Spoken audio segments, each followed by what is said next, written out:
일단 우리 증시 전반적으로 한숨 돌려냈다라고 평가할 수 있을 것 같습니다. 코스피 기준, 코스닥도 마찬가지고요. 지난주 내내 증시가 올라줬잖아요.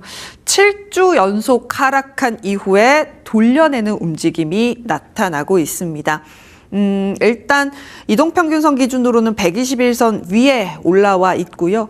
주간 상승폭 기준으로는 6월 이후 최고치였습니다. 우리가 6월에는 뭐 눈 뜨고 일어나면 오르는 그런 장이었다면 굉장히 힘든 시간을 보내고 어느 정도 하락을 좀 털어내는 움직임이 나타나고 있다라고 보시면 되겠고요. 코스닥 같은 경우도 2주 연속으로 강세 보여줬는데요. 4월 이후에 처음 있는 일이라고 합니다. 그만큼 이제는 하락을 어느 정도는 좀 덜어냈다. 하락의 추세는 꺾였다라고 보는 시각들이 훨씬 더 많아지고 있습니다. 예탁금 같은 경우가 사실 굉장히 불안하게 계속해서 나타나고 있었죠. 투자자 예탁금이 좀 떨어지는 모습들이 지속적으로 나타났는데요. 최근 2달간의 흐름입니다. 바닥권에서 살짝 올라왔습니다. 100조 원은 그래도 지켜내려는 움직임이 나타나고 있고요. 신용거래잔고 같은 경우도 사실 이 레버리지 ETF 나오고 나서 엄청나게 쌓였다가 쭉 디레버리징이 됐고 바닥권에서 좀 올라오는 모습입니다. 30조를 다시금 넘겨내고 있는데요. 신용거래 융자가 늘었다는 게 절대 나쁘다는 뜻은 아닙니다. 적정한 수준을 계속해서 유지해줘야 시장에서도 오름세를 유지할 수 있는 부분이고 또 시장에서 어느 정도 상승을 믿고 간다라고 이야기할 수도 있는 거거든요. 떨어지기만 하다가 지금 어쨌든 약간 돌려 세우고 있다. 이 지점 우리가 계속해서 체크해 보면 좋을 것 같습니다. 아마 이 신용거래 같은 경우는 개인들은 아마 전자닉스 쪽으로 많이 가지 않았을까라는 이야기들 나오고 있죠.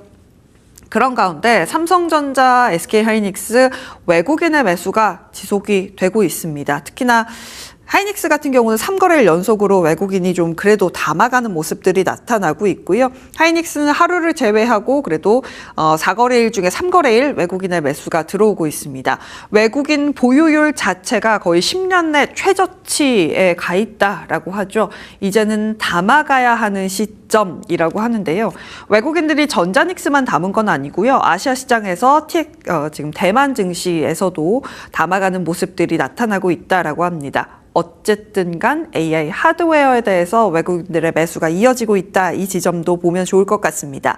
삼성전자 외국인 보유율 46.7%, 하이닉스 같은 경우도 다시금 51%까지 회복에 성공하면서 지난주 내내 분위기 좋았고요. 지금 프리장도 상승세 이어가고 있다. 이 지점 함께 보도록 하겠습니다.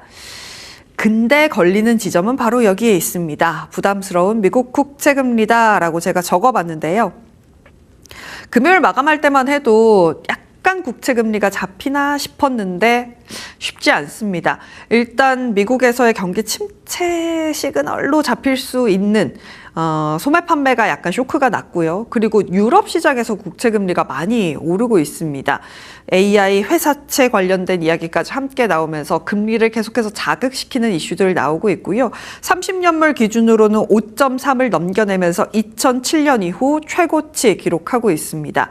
재정에 대한 걱정이 커질 수밖에 없는 미국이다라고 하면서 특히나 장기물 위주로 조금 더 상승폭을 키워내는 모습들이 나타나고 있어서 이 지점은 우리가 계속해서 체크해 봐야 할 것 같습니다. 2년물 국채금리 4.18, 10년물이 4.7 위, 20년물, 30년물 5.3 위에서의 흐름을 지속하고 있다. 이 지점 살짝은 걸립니다. 그런 가운데 우리나라 시장에서 나온 이야기도 한 가지 좀 보도록 하겠습니다. 상폐기준 관련돼서 첫 법정 공박에 들어가게 됐다라고 합니다. 제가 코스닥 차트를 좀 가져와 봤는데요. 정말 할 일 없이 내리기만 했었던 코스닥 지난주 들어서 좀 돌려내고 있습니다. 시장 정상화에 대한 분석들 나오고 있고 정부에서도 거래소에서도 그렇고요. 여러 가지 코스닥 살리기를 나서고 있는 상황인데요. 상폐기준 조기 강화를 둘러싸서 첫 가처분 관련된 법적 공방이 열릴 예정이라고 있다라고 합니다. 지난달 유가증권시장 상장사 2곳, 코스닥 상장사 1곳이 한국거래소를 상대로 제기했다라고 합니다. 관리 종목 상장사 3곳이 21일에 첫 신문에 들어간다라고 하는데요. 쟁점은 너네 상패 기준의 금액 이게 문제가 아니라 너무 빨리 시행하려고 한다. 이 지점이라고 하더라고요. 6개월 조기 적용 이야기인데요. 상장사 쪽에서는 아니 6개월이나 이렇게 빨리 하면 우리가 대응할 시간이 없어지는 것 아니냐. 이 6개월 안에 이 기준에 우리가 맞출 수 있는 것 아니냐라고 주장을 하고 있고요. 거래소에서는 이거 절차 다 밟은 거다. 로펌에서의 검토도 다 진행이 돼서 법적으로 전혀 문제가 없다라고 합니다.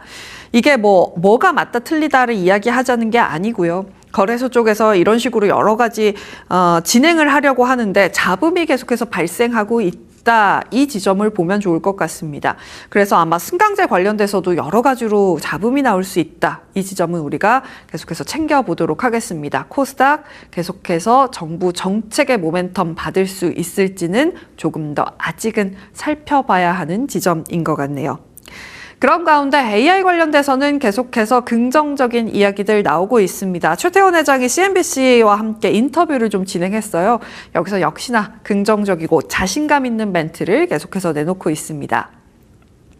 향후 5년간 AI 에이전트 사용량이 77배 증가할 수 있고 향후 10년 내 메모리 수요가 현재 생산 능력의 5배에 달할 수 있다. 따라서 우리 회사는 그리고 메모리 회사들은 빠르게 생산 능력 확대해야 한다. 동시에 GPU, HBM, TSMC의 첨단 제조 생산 능력 서로 제약 요인으로 작용하고 있고 한 부분이라도 부족하면 AI 제품 생산이 제한될 수 있다라고 합니다. 이게 어쨌든 간 이 한 판에 모든 게 다 들어가야만 가능한 거고요.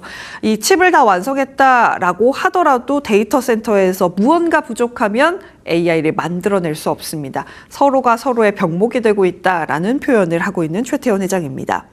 막대한 AI 수요를 충족하기 위해서는 산업 밸류체인의 업스트림, 다운스트림이 협력을 더욱 강화하고 공급 능력을 확대해야 한다라고 이야기합니다. 말 그대로 AI 전체가 함께해야 이 생태계가 클 수 있고 메모리는 지속적으로 부족하기 때문에 생산 능력을 확대해야 한다라고 이야기하고 있는 최태원 회장이고요. 최태원 회장뿐만 아니라 젠슨 황 회장도 그렇고요. 대부분의 AI 관련된 기업 회장들이 비슷한 이야기를 하고 있다. 이 지점도 우리가 기억해보면 좋을 것 같습니다. 그래서일까요? 마음 급해진 쪽이 있습니다. 바로 애플입니다. 월스트리트 저널에서 나온 이야기인데요. 미국 정부에서 너네 중국 메모리는 못 써, 쓰지 마라고 애플에게 전했다라는 소식이 전해졌습니다. 러트닉 상무장관이 지금 AI 기반 칩 공급 위기에 대응할 다른 해결책을 찾아오라고 이야기했다라고 하죠. 다른 해결책이 지금 애플 입장에서는 없나 봅니다. 아이폰 가격을 올리겠다라는 이야기가 계속해서 나오고 있거든요. 메모리가 부족하면 이런 사태가 일어난다를 확실하게 보여주고 있는 애플이기 때문에 과연 애플이 어떤 해법을 찾아갈지도 계속해서 체크해보는 것이 우리 투자에도 도움이 될 것 같습니다.